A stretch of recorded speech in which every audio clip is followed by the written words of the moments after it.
Have you ever stopped to think about what Santa Claus really represents? Maybe you see his figure as something harmless and fun, a simple Christmas character who brings gifts and joy. But what if I told you that there's something much deeper and darker behind this seemingly magical figure? What is hidden behind Santa Claus? In a moment of celebration, where everyone talks about peace, joy, and good deeds, did you know that the story of Santa Claus carries elements that, curiously, may be linked to spiritual forces and even biblical prophecies related to the end times? Yes, you heard that right. Stay until the end, because we are going to explore the hidden origins of Santa Claus, how he can connect with symbols of the Antichrist, and the spiritual impact of this popular figure in our culture. What does Santa Claus have to do with the prophecies of the end times? Could we be celebrating a figure that represents much more than just a jolly old man handing out presents?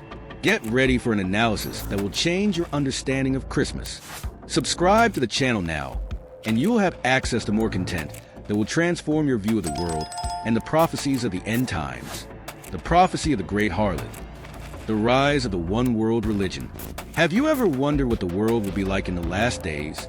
How will a global system emerge that unites all religions under one banner?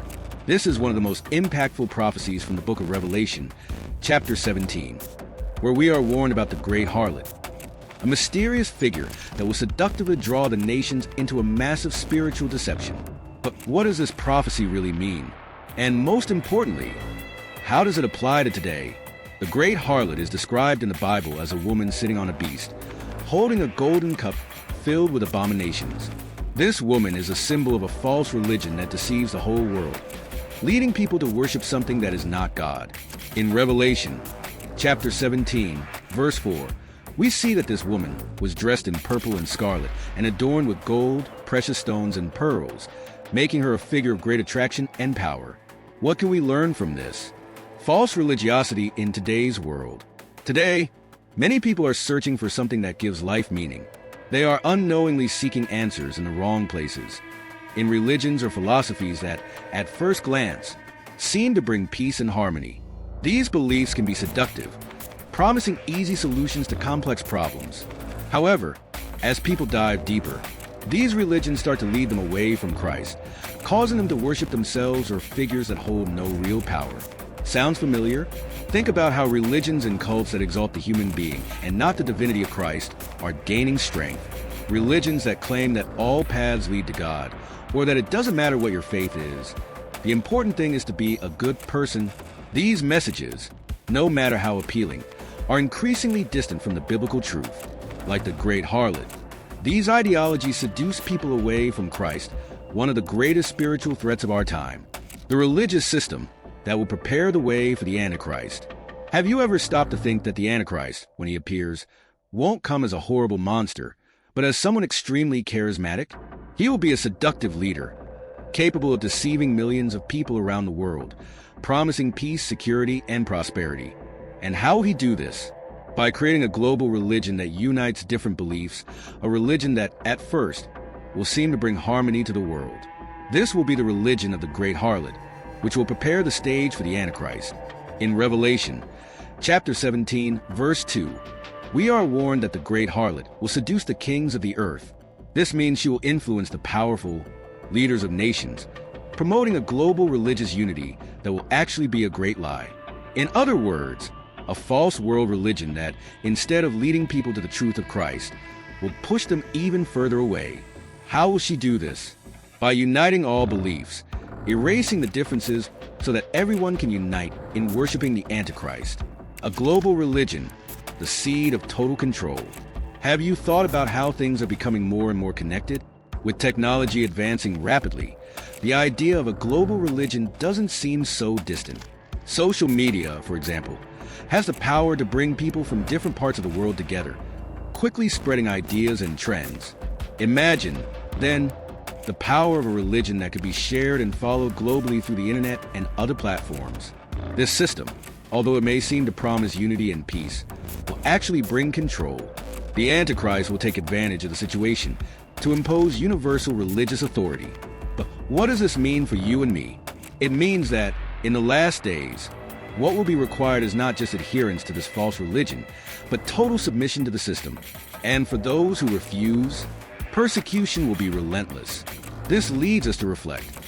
How far are we willing to go in our faith? Will we be ready to oppose the system, if necessary? Examples from the past.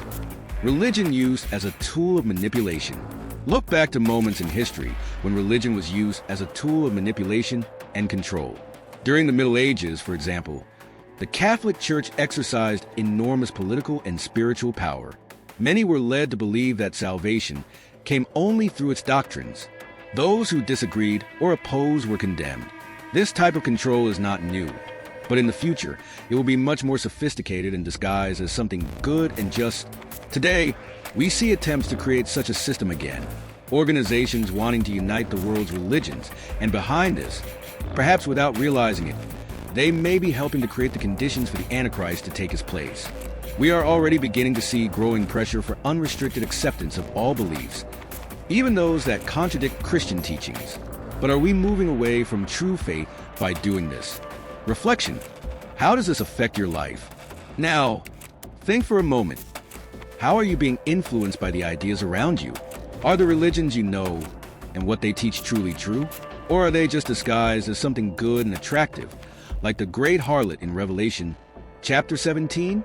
Sometimes, what seems harmless at first sight may be a trap, like poison disguised as candy.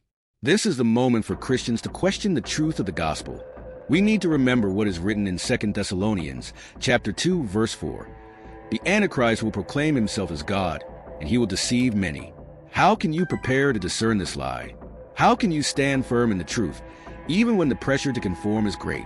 If you think this is scary, wait until you see what comes next. The next topic will reveal how figures that seem innocent to us, like Santa Claus, are being used to distract us from the true meaning of Christmas and the true Christ. You will understand how the Christmas spirit can be one of the greatest deceptions of modern times. Stay tuned, because what is coming will make you reflect even more on the signs we are living today. If you're enjoying what you're hearing, don't forget to leave your like now. Santa Claus and false peace, a reflection of deceptions in the end times. Have you noticed how the Christmas season is marked by a sense of peace and security? It's as if, during that time of the year, everything is calmer, happier, as if the whole world were in harmony. Christmas, with all its lights, gifts, and celebrations, brings a false sense that everything is fine, no matter what is happening around us. But is this peace we feel real? Or are we being deceived? Is it possible that what we call the Christmas spirit is actually a distraction disguised as something good, but that pulls us away from the true peace that comes from Christ? If you stop to think, what is the true Christmas? Of course, it has a Christian origin, celebrating the birth of Jesus Christ, the Savior of the world. However, as Christmas itself has been shaped and transformed over the years, it's possible to see that the true message of Christ has often been replaced by something completely different, something that serves a much darker purpose. What is the Christmas spirit, after all? It makes us feel that, for a brief moment, we live in a world where everyone is united, with no wars, no worries. It's an illusion of peace that, deep down, is not real. False peace in today's world. Let's reflect a bit more on this. In our days, we live in a world where conflicts are constant, where divisions among people are visible and deep.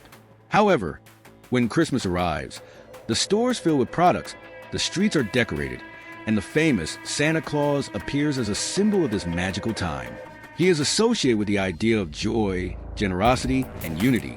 But deep down, does he really represent true peace? Or is he part of a bigger system, distracting us from the true message of Christ? The Antichrist, as described in the Bible, will appear as someone who will bring peace, something everyone desires.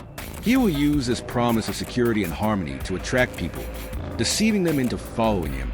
Santa Claus, although not the Antichrist himself, has many similarities with this type of deception. He appears during Christmas as a symbol of goodwill, but that's exactly what may blind us to the true meaning of the holiday. The deception of consumerism, the false sense of security. It's not just the image of Santa Claus itself that represents this deception, but also everything that surrounds modern Christmas. The rampant consumerism that arises during this time of year leads us to believe that true happiness lies in presents, shopping, and grand parties. People run back and forth, buying things they often don't need, all in the name of happiness. What we see is not true peace, but an illusion of security. And here's the key to understanding what's happening. The Antichrist will use this same strategy. He will promise peace, but that peace will come at a cost.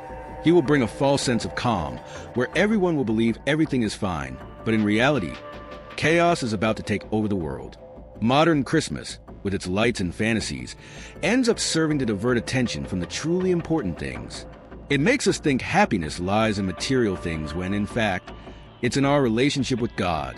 Example from the past: how consumerism manipulates our lives. Have you noticed that during Christmas, people become more sensitive, more willing to help, more attentive to others? This isn't a bad thing, but what happens afterward? The magic of Christmas disappears on December 26th, and with it, the sense of generosity and love. The world returns to its routine of indifference and selfishness.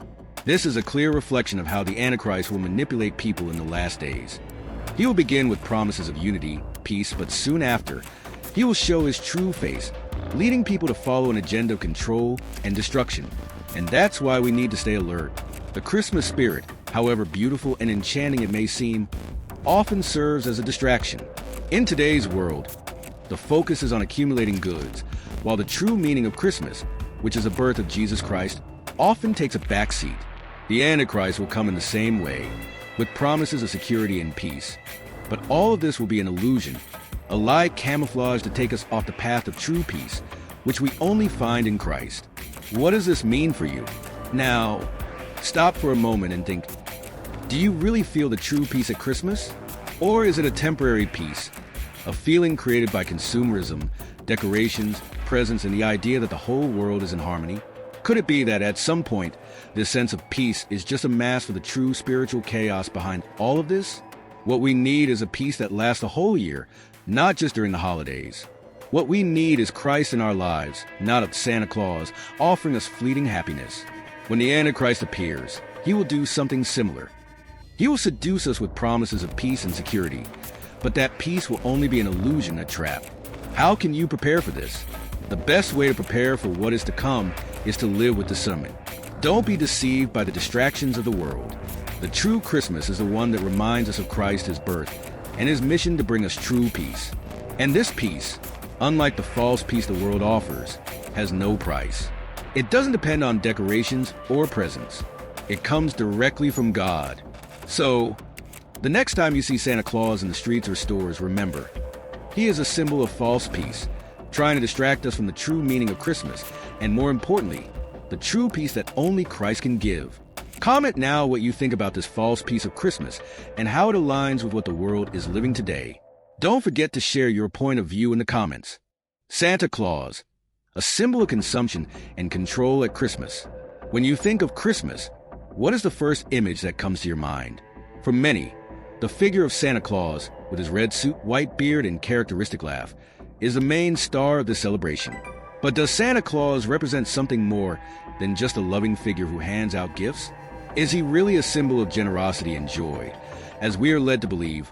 Or is he part of a deeper system of control that distracts us from the true purpose of Christmas? Imagine the scene: illuminated streets, stores decorated with Christmas trees, and windows full of gifts shining amidst a wave of festive music. Christmas has become, in many cultures, a time when consumerism reaches its peak, and at the center of all this is Santa Claus. But what exactly does he represent in this context? He is much more than a mythical figure of a jolly old man who brings toys to good children.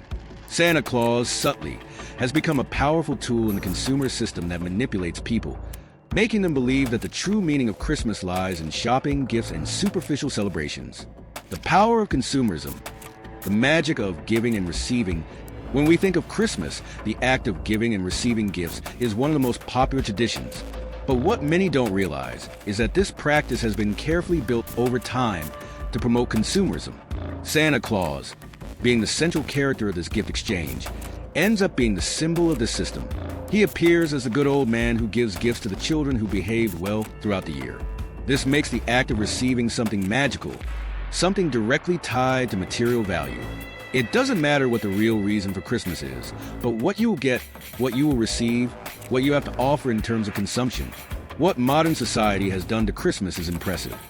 It has transformed the celebration of love and unity into a buying and selling event. And at the center of this strategy is Santa Claus, a figure that, more than ever, is deeply connected to consumerism and materialism.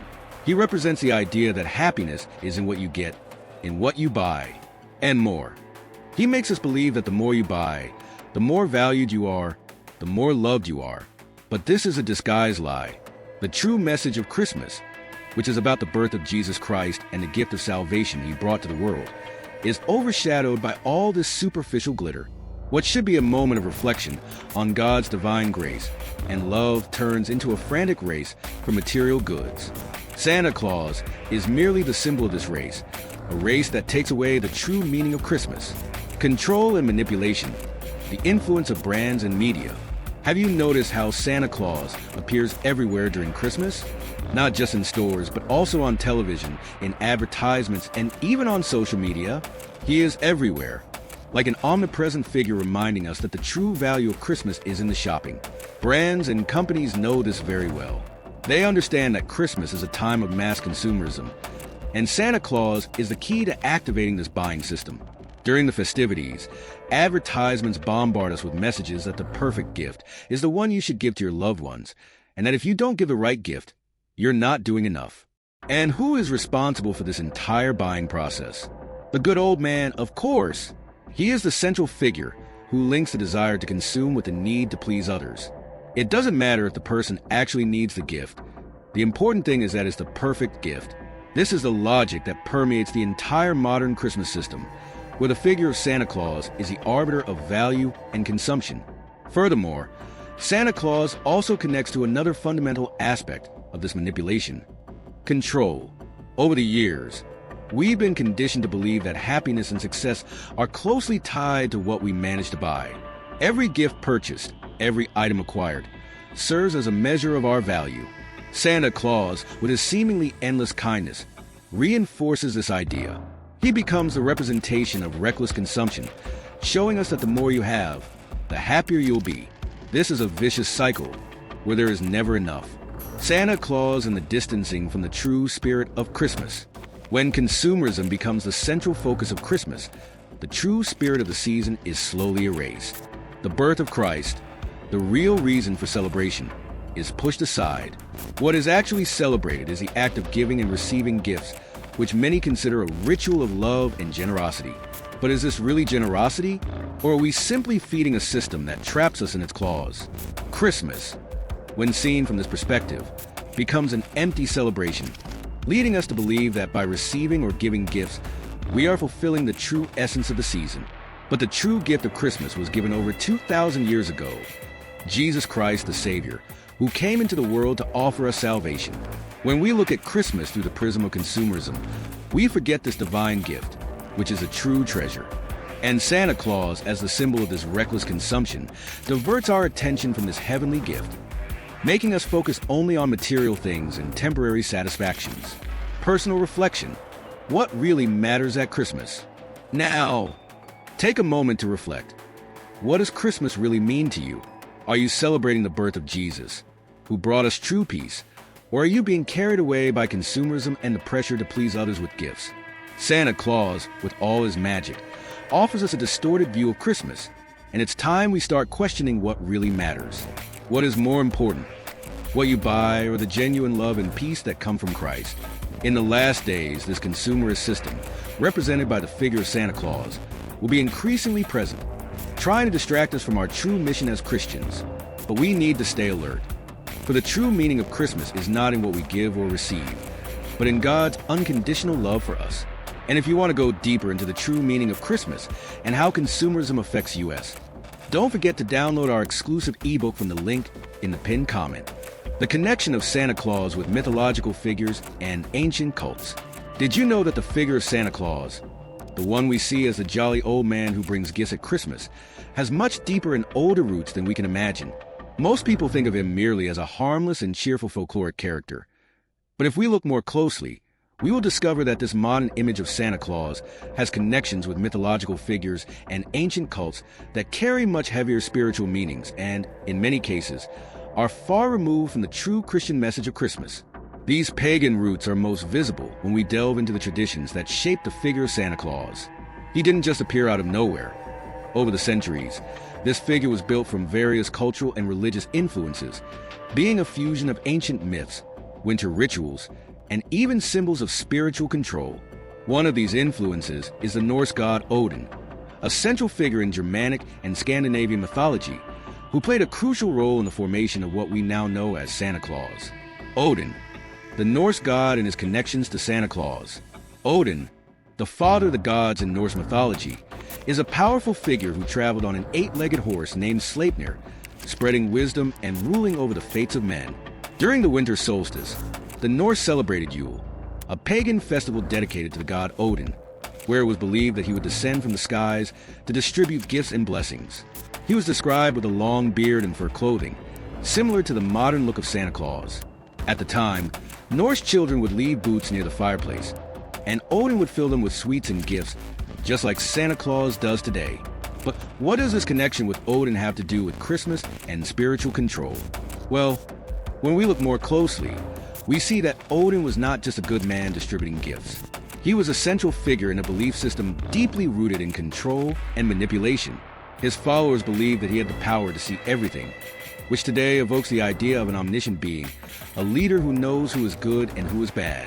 This figure of a being with absolute power, who can control the fate and actions of human beings, directly reflects the idea of Santa Claus, who knows if you've been good or bad. A concept that already sounds familiar, right? This connection between Odin and Santa Claus is not merely symbolic. It reflects a deeper idea of manipulation and spiritual control. People, throughout history, have been conditioned to worship figures who had the power to influence their lives, making their destinies in the hands of a supreme being who controlled their rewards or punishments. This relationship of power and subordination is a central feature of ancient cults and pagan religions, and over time, the figure of Odin was transformed into a friendlier and more acceptable symbol for the Christian public, without people realizing the spiritual implications it carried. Winter rituals. Spiritual control through myths. Winter celebrations have always played a central role in ancient religions, particularly in pagan cults that honored gods of winter and harvest. Yule, for example, was a festival dedicated to renewal and preparation for the new cycle of nature. But there was also a spiritual connotation of control and manipulation.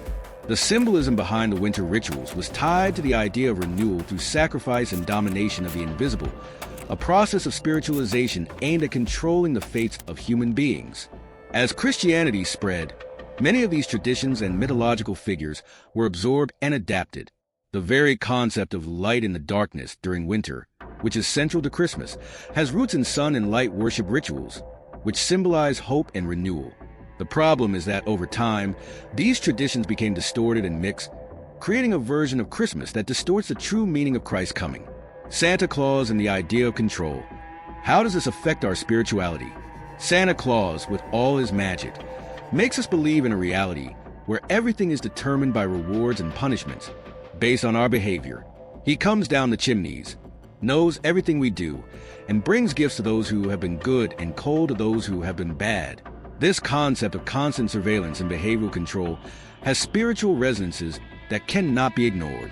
When we transfer the idea of absolute control to a figure like Santa Claus, we are, in fact, accepting a concept of faith that strays from Christ's teachings, which calls us to be free and to act out of love, not out of fear of punishment. This spiritual control, present in ancient pagan cults and in figures like Odin, is a manipulation that hides under the facade of kindness and generosity. What we see is a system that teaches us to be good to be rewarded and bad to be punished, without considering the true love and grace of God, which is unconditional and does not depend on what we do. This idea of reward for good deeds is directly reflected in the figure of Santa Claus, but in a subtle way, since he is painted as a benevolent figure, without people realizing the true connection to ancient spiritual cults. The cultural and spiritual impact of Santa Claus today. This connection between Santa Claus, Odin, and ancient pagan cults may be difficult to understand at first glance. But when we make a deeper analysis, we see that the figure of the jolly old man reflects a spiritual control that goes far beyond the simple act of giving gifts. He represents a belief system that can distract us from the true essence of Christmas, which is the birth of Christ and his sacrifice for us. In today's society, Christmas often gets lost amidst all of this. Gifts, parties, consumerism. What should be a moment of reflection on the peace brought by Christ becomes a spectacle of consumption and distraction. And that's why we must be alert to the influences that shape what we believe. We need to ask, what are we really celebrating? Are we worshiping the Christ who came to the world to set us free? Or are we following a tradition that often leads us away from his true message? The challenge of true spiritual freedom. It is essential that as we celebrate Christmas, we return to the true meaning of this date. We need to recognize the hidden influences that may divert us from the main focus, which is Christ. The spiritual control we see in the figure of Santa Claus, originating from ancient rituals and pagan myths, should have no place in our lives. The true spiritual freedom that Christ offers is based on love, grace, and redemption, not on a system of control and reward. If you haven't subscribed to the channel yet, do so now to receive more content that will help you understand the true meaning of Christmas and how to stay alert against the spiritual distractions of the world. Santa Claus is a substitute for Christ. False worship in the end times. When you think of Christmas, you think of the birth of Jesus, right? The Savior of the world, who was born humbly in a manger, coming to bring light and salvation to humanity. But in practice, what really stands out during this time of year? The birth of Christ or the spectacle of lights, gifts, and parties? What has become the center of the Christmas celebration for most people? More and more, we see that, instead of Christ, there is a figure that dominates attention: Santa Claus. As harmless as it may seem, Santa Claus is, in fact, a symbol of something much deeper, a reflection of how materialistic worship has replaced true spiritual worship. What started as a celebration of Christ and his coming into the world to bring salvation has transformed into a holiday centered on consumerism, gift exchanges, and the figure of a jolly old man, but in some way devoid of any deep spiritual value. The substitution of Christ by Santa Claus. In a subtle but powerful way, Santa Claus has positioned himself as a symbolic substitute for Christ. Instead of focusing on the meaning of Jesus' birth, what we see in most homes, stores, and the media is an exaltation of the figure of Santa Claus. He is the star of the show, the protagonist of Christmas. It is no longer Christ who stands out, but a man who brings gifts and rewards based on the behavior of children. And who defines that behavior? Santa Claus. He becomes, then, a judge of who is good and who is bad, which is a clear imitation of the role Christ has in our lives: to judge, forgive, and offer true salvation. If you look closely, the image of Santa Claus shares several characteristics with the idea of Christ, but in a distorted way. Santa Claus is the one who is always watching, knows who has been good or bad, and offers rewards in the form of material gifts. On the other hand, Christ, who came into the world to offer forgiveness and true peace, is not interested in material rewards, but rather in our hearts, our faith, and our spiritual salvation. What we see here is an exchange. The focus of true worship, which should be directed to Christ, has been diverted to something material, something that is bought, earned, and fleeting. Santa Claus can be seen as a reflection of this materialistic world, where true worship of God is replaced by worship of consumption, immediate pleasure, and the temporary happiness that material goods bring us. Materialistic worship, the new Christ of the end times. In recent years, we have observed that Christmas has become increasingly marked by this materialistic worship. Consumption, shopping, expensive gifts, the quest for the perfect decoration, and the ideal moment have become the main goals of this season. The image of Santa Claus does nothing but reinforce this mentality. He is an icon of consumption, symbolizing the exchange of material goods as if they were the greatest values in life. The true meaning of Christmas, the birth of Jesus, is overshadowed by all the materialistic pomp surrounding the figure of the jolly old man. This symbolic substitution of Christ by Santa Claus is a reflection of how the world has distanced itself from spiritual principles and adopted a materialistic worship system. Instead of worshiping Christ, the true reason for Christmas, people are becoming worshipers of consumption. What could be a moment of deep reflection on Christ's sacrifice and his unconditional love has turned into a race for gifts and social status. We are worshiping what we can see, touch, and possess, not what truly matters: God's love and the salvation he offers us. How does this affect our spirituality? When you place Santa Claus at the center of the celebrations, without realizing it, you are allowing him to take the place of Christ in your heart. Christmas, which should be a moment to celebrate the coming of Jesus, becomes a time of distraction, where what really matters is what we will receive, not what Jesus did for us. Materialistic worship, instead of spiritual, weakens our relationship with God, diverting us from the true purpose of life and faith. This shift in focus has a profound impact. On one hand, worshiping an icon like Santa Claus may seem harmless and even fun, but on the other hand, it takes away the true joy that comes from Christ and places us in an endless search for temporary things. What people don't realize is that by focusing on giving and receiving gifts, they are turning their minds away from the true gift of Christmas, the gift of salvation, which is free and available to all who believe. Christmas should be a moment of contemplation about the birth of Christ, an event that changed the history of humanity and brought hope to all. But by placing Santa Claus at the center of the celebration, we shift our attention to something that has no power to save or bring true peace. Instead of focusing on the true joy of knowing that Christ was born to save us, we focus on what we can buy and receive: spiritual manipulation and the control of the collective mind. Santa Claus, like other figures of control and power, is not just a symbol of consumerism, but also a tool of spiritual manipulation. He acts as a behavior model, where people are taught to act good in order to be rewarded. This dynamic of material rewards is a distortion of true spirituality, which should be based on grace and faith, not on merit or bargaining. The figure of Santa Claus makes us believe that happiness is in receiving and having, when in reality, true happiness comes from giving, serving, and living a life in Christ. This shift in values also reflects the system of the Antichrist in the last days. The Antichrist will use similar tactics. He will promise material rewards and power, but in reality, he will be leading people away from true worship of God. He will present himself as a benevolent figure who offers peace and security, but in reality, he will be a tyrant disguised as a savior. And, just like Santa Claus, he will demand the worship of the world in exchange for temporary rewards, far from the true spiritual hope that comes from Christ. Reflection: what are you worshiping this Christmas? Now, think for a moment. What are you really celebrating this Christmas? Are you celebrating the birth of Christ and all that he did for you? Or are you celebrating consumerism and the exchange of gifts? Christmas should not be about what we give or receive, but about what Christ gave to all of us: his life, his love, and the promise of eternal salvation. Santa Claus, though he may seem harmless, represents false worship, a distraction from the true reason we celebrate Christmas. It's time to reflect deeply on what really matters this Christmas. Are we surrendering to the materialistic worship that the world offers us, or are we focused on Christ, who came to give us true peace and abundant life?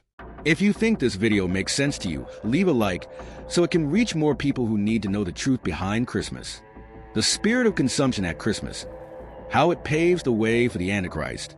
Have you ever stopped to think about what really happens at Christmas?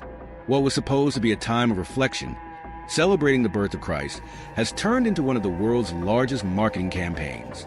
Instead of celebrating the life and love of Christ, what we see is a frantic race to buy presents, decorate homes, and meet the expectations society has created around the holiday.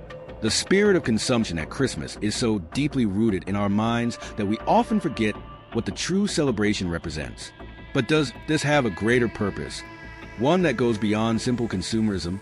Is the consumption system itself preparing the way for something much darker and more dangerous? The consumerism of Christmas, although it may seem harmless and even fun at first, is directly aligned with the strategies of the Antichrist. How is this possible? When we think about the actions and attitudes the Antichrist will use in the last days to deceive the world, we find alarming similarities with what we are experiencing now. In the so-called most wonderful time of the year, the Antichrist will not come with fire and destruction, but with promises of prosperity, happiness, and peace. He will seduce people with what they most desire: wealth, security, and status. And that is exactly what we see at Christmas: an incessant search for material goods, immediate pleasure, and the appearance of an ideal life. Consumption and the search for immediate pleasure.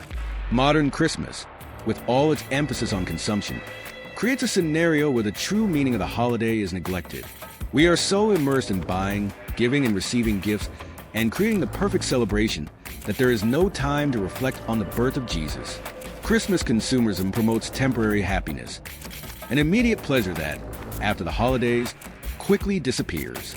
The stores are crowded, credit cards are overused, and what we see in the end is a society that becomes more materialistic and empty each year. what does this have to do with the Antichrist? The answer lies in how the Antichrist will use this mentality of immediate pleasure and consumption to deceive people. The Antichrist will come offering a quick solution to all the world's problems.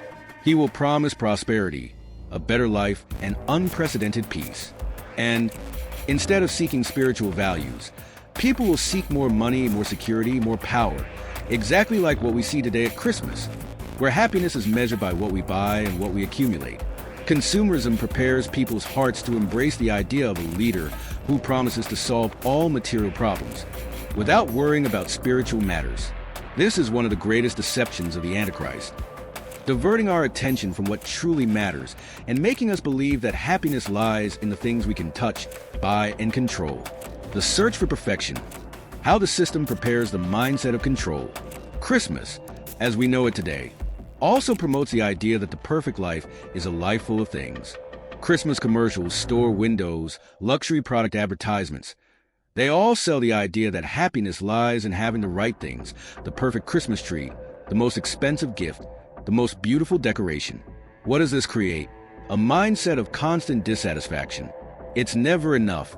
The consumption system keeps us trapped in an endless search for more and more, creating a sense of lack that can only be filled by the next product, the next purchase. And the Antichrist will take advantage of this. He will emerge in a moment of crisis and chaos and offer the solution, a perfect system, where people will have everything they need, but at a cost. That cost will be their freedom, their commitment to the truth, and their true worship of Christ. The Antichrist will promise what consumerism already promises, satisfaction. But this satisfaction will be false, fleeting, and increasingly dependent on centralized control, where people will be manipulated to follow his orders in exchange for material prosperity. This scenario is a reflection of what we see at Christmas, where true peace and joy are lost in the midst of consumption and the relentless search for immediate pleasure. The power of manipulation, from consumerism to submission. The scariest part of all this is realizing how Christmas consumerism and materialistic pursuit can prepare people's minds to accept the control of the Antichrist. When people get used to being manipulated by advertisements, commercials, and social pressures that define what is happy and perfect, they become more susceptible to accepting a system where the Antichrist can manipulate their needs and desires. Christmas, which should be a time of worship and reflection on the greatest gift of all, Christ's sacrifice, has become a cycle of consumption and the pursuit of pleasure.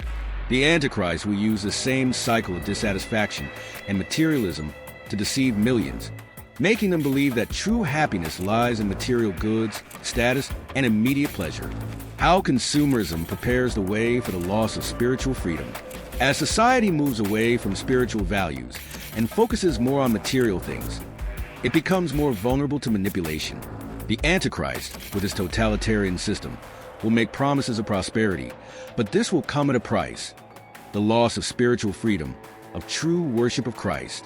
In the end, people will be so accustomed to depending on a system for their material happiness that they will accept any offer that promises to solve their problems, without questioning the spiritual cost of this exchange. Consumerism, therefore, paves the way for people to easily accept the Antichrist and his control system. If we are already so influenced by the material promises of Christmas, how will we resist when the Antichrist offers what seems like a solution to all our needs? The key to understanding this process is realizing that true peace and happiness do not come from what we possess, but from our relationship with Christ. What really matters at Christmas? Now, think for a moment. What really matters at Christmas to you? Are you focused on presents and consumerism, or are you reflecting on the true meaning of the season? The birth of Christ, which brought salvation and freedom. Christmas gives us the opportunity to stop and reflect on the spiritual values that really matter, but it can also distract us from that truth if we are not careful. It's time to think. Are we accepting the spirit of consumption as a way to distract us from the true joy that comes from Christ? The Antichrist is manipulating the minds of many with promises of material pleasure and security, and Christmas consumerism is just a reflection of this deception. Don't let Christmas become a materialistic celebration. Celebrate the true peace that Christ brought to the world, and remember that happiness is not in things, but in our relationship with God. What do you think about consumerism at Christmas, and how it may be distracting us from the true meaning? Leave your comment below and share your opinion. Santa Claus and omniscience. Parallels with the Antichrist. Have you ever stopped to think about how Santa Claus knows if you've been good or bad? This idea that the jolly old man watches our actions throughout the year and makes a list of what we deserve may seem like a harmless joke. But if we look more closely, this characteristic of Santa Claus could reflect a much darker concept: the false omniscience of the Antichrist. Santa Claus, with his ability to know who has been good and who has been bad, creates a sense of constant surveillance. He is always watching, always knowing what we do, what we say, and even how we behave. And throughout Christmas, he rewards the good and punishes the bad with presents or cold. This idea of a being who knows everything about us, even our thoughts and actions, draws a direct parallel with the idea of omniscience that will be attributed to the Antichrist in the last days. The Antichrist and his absolute control. Just like Santa Claus, the Antichrist will also have the power to know everything about people. However, while Santa Claus symbolically and magically observes our actions, the Antichrist will have real and absolute control over human lives. He won't need a list of good and bad because he will have full access to everything we do, every one of our movements, decisions, and thoughts. The Bible tells us that the Antichrist will use his power of control to manipulate and dominate the masses. He will be able to see and hear everything, controlling even the emotions and deepest desires of people. This is terrifying, but at the same time, it is a strategy that is already being prepared through our acceptance of concepts like that of Santa Claus. The idea of a being who has the power to control our actions, even knowing what we are doing in private, is preparation for the total control mindset that the Antichrist will establish. What we begin to accept as harmless, like Santa Claus watching us, can become a model for the kind of surveillance that the Antichrist will use to control the world. Manipulation of the masses. Santa Claus, in turn, is not just an observer but also a manipulator. He is able to influence children's actions based on his list of good and bad. This type of manipulation, rewarding the behavior he deems appropriate and punishing undesirable behavior, is a strategy that the Antichrist will use on a large scale. He will manipulate people through promises of material rewards and power, but all of this will come at a price: the loss of spiritual freedom and subordination to his control. This idea of total control is already beginning to take shape in our society. Technology, social media, and mass surveillance systems are already showing us how privacy is becoming a thing of the past. We are getting used to the idea of being observed, analyzed, and often controlled without even realizing it. What can we learn? Just like the figure of Santa Claus makes us believe that someone is watching our actions all the time, we need to understand that in the last days, this surveillance will be real and much more invasive. The Antichrist will come with a promise of absolute control, offering a sense of security and peace, but deep down, he will trap us in a manipulation system where our freedom and our spirituality will be compromised. True freedom comes from Christ, not from systems that watch and control us. What we need to do is prepare spiritually, so we don't fall into the traps of the Antichrist, and keep our focus on the true peace that only he can give. If you haven't subscribed to the channel yet, do so now to avoid missing more content that will help you understand what is really happening in the world and how to prepare spiritually.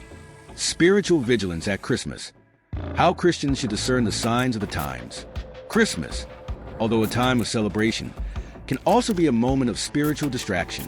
Instead of focusing on the true meaning of Christmas, the birth of Christ, we end up being absorbed by consumerism, gifts, and parties.